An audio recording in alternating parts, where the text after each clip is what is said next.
Hello everyone. आज का topic है ओफीडिया। गाइस, इससे बहुत सारी मेडिसिन्स पूछी जाती है। 5 या 10 मार्क्स में एक एक करके समझेंगे। सबसे पहले मेडिसिन को स्टार्ट करने से पहले मैं उसका बेसिक इन्फॉर्मेशन दे देती हूँ आपको। गाइस, इसमें क्या क्या पढ़ेंगे पहले वो समझ लेते हैं। इसमें इंडियन कोबरा वेनम के बारे में पढ़ेंगे, मतलब पॉइज़न के बारे में, जहर के बारे में पढ़ेंगे। और important remedy of Ophidia, snake group की चीज़ों पे क्या काम करता है। जैसे कि हार्ट के ऊपर बहुत अच्छा काम करता है, नर्वस सिस्टम, रेस्पिरेटरी सिस्टम और माइंड पे बहुत अच्छा काम करता है सांप का जहर। अब इसके बाद इसके फिज़िकल सिम्टम्स वगैरह सब कुछ अच्छे से धीरे धीरे करके समझते हैं। देखिए, सबसे पहली मेडिसिन जो है नाजा ट्रिपुडियंस, इसका अपन बेसिक से समझते हैं। इंट्रोडक्शन में देखें, Naja tripudians is prepared from the venom of Indian cobra. ये जो वेनम है वो इंडियन कोबरा से बनता है। जो किस किस के ऊपर काम करेगा, it mainly acts on heart and nervous system. Heart के ऊपर काम करेगा और नर्वस सिस्टम के ऊपर। It is one of the important remedies of the Ophidia snake group, मतलब ये बहुत इम्पॉर्टेंट रेमेडी है। अब देखिए इसके स्पेयर्स ऑफ एक्शन क्या होते हैं, मतलब ये कहाँ कहाँ काम करेगी।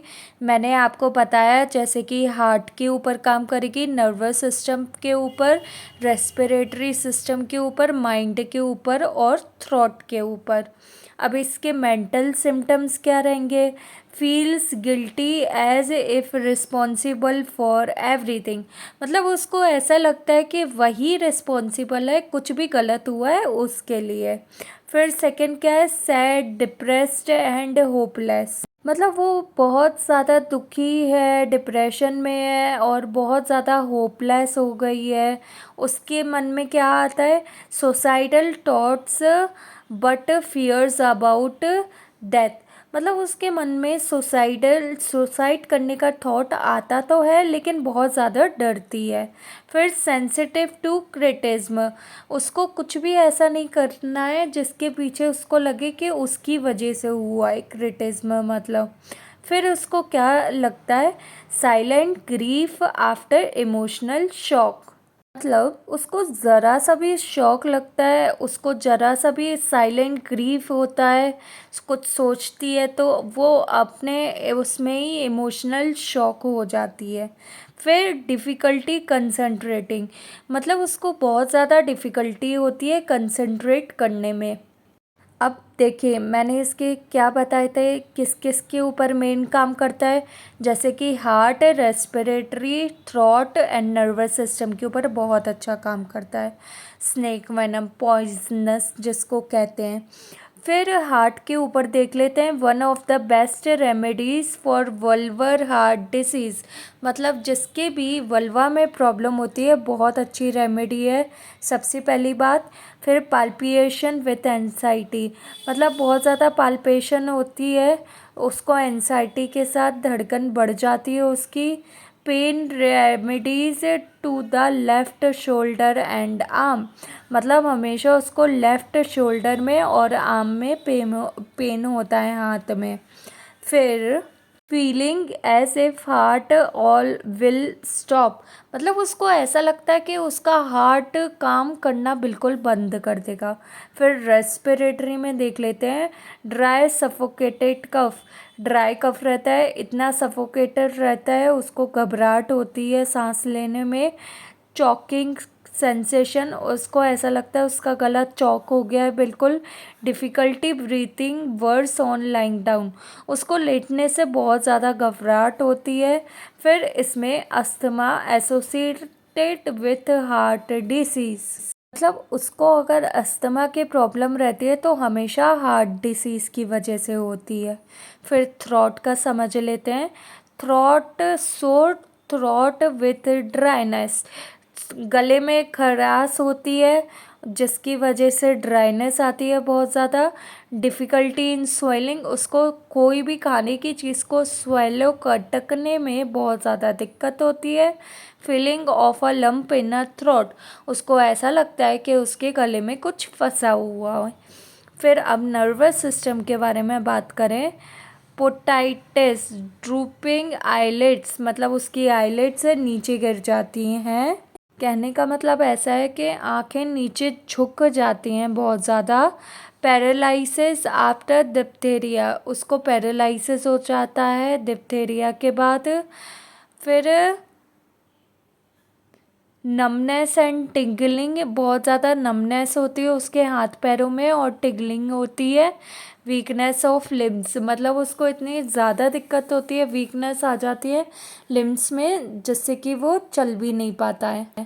अब देखिए इसकी मॉडलिटीज़ क्या है। जर्नल में तो इसको ग्रेट वीकनेस और एग्जॉशन है बहुत ज़्यादा।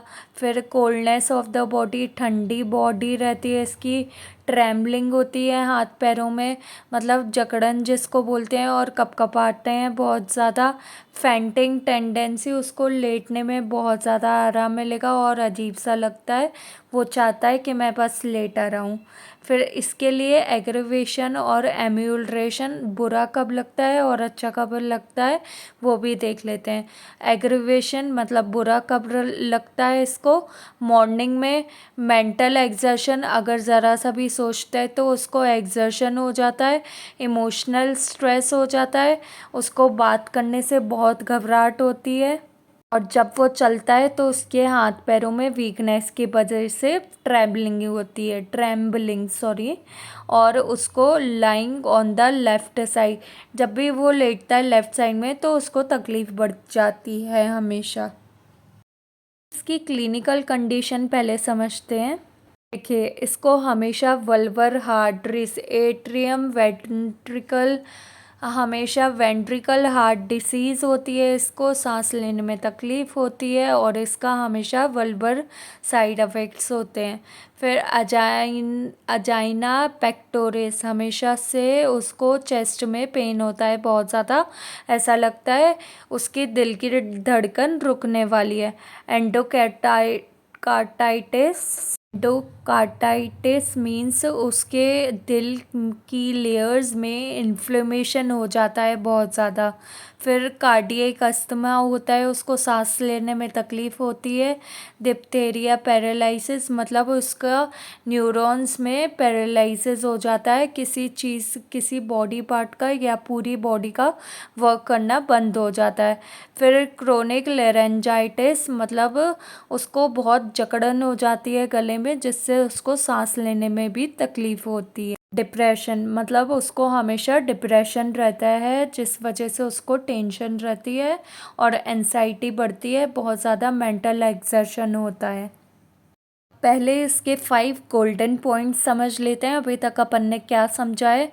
ये वल्वर हार्ट डिसीज़ पे बहुत अच्छा काम करता है, और depression with guilt and suicidal thoughts आते हैं उसके मन में।